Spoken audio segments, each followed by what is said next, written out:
আসসালামু আলাইকুম। বাড়ি থেকে গুঁড়া মাছ পাঠানো হয়েছে। বাড়িতে যে পুষ্কুনি হিসছে, হিসার পরে কিছু গুঁড়া মাছ পাইছে, শোল মাছ পাইছে, বল মাছ পাইছে, রুই মাছ, কাতল মাছ এগুলো পাঠাইছে আমার শাশুড়ি।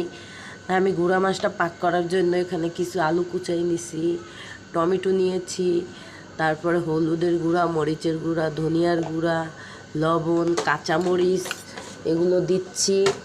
দেওয়ার পরে হলো গিয়ে তেল দিতেছি। তারপরে এটাকে আমি ভালো করে মাখাবো। মাখানোর পরে এটা আমি চুলায় বসাই দেবো কষানোর জন্য।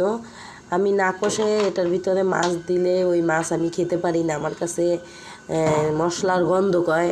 আমি ওই মাছ খেতে খুবই আমার অভক্তি লাগে। আর এমনিতেই আমি মাছ টাছ তেমন একটা খাইতে পারি না। মাছ মাংস হয়তো বা আমার জন্ডিস হয়েছে, এই কারণে আমি এভাবে একটু কষাইয়া শুকনো করলে একটু কোনো রকমের খেতে পারি। আর তরকারি আর ঝোলালা তরকারি তো একদমই খেতে পারি না। আর সবচেয়ে ভালো লাগে আমার যে কোনো ভর্তা। কিন্তু দুঃখের বিষয়, ভর্তা বানানোর মতো আমার পাটা শিলটাই ভেঙে গেছে, এই জন্য ভর্তাটা বানাইতে পারি না। কিন্তু কষ্ট করে হলেও একটু তরকারি নিয়েই ভাতটা খাই। তবে আমি যেভাবে পাক করি এইভাবে আমার হাজব্যান্ডও খুব পছন্দ করে।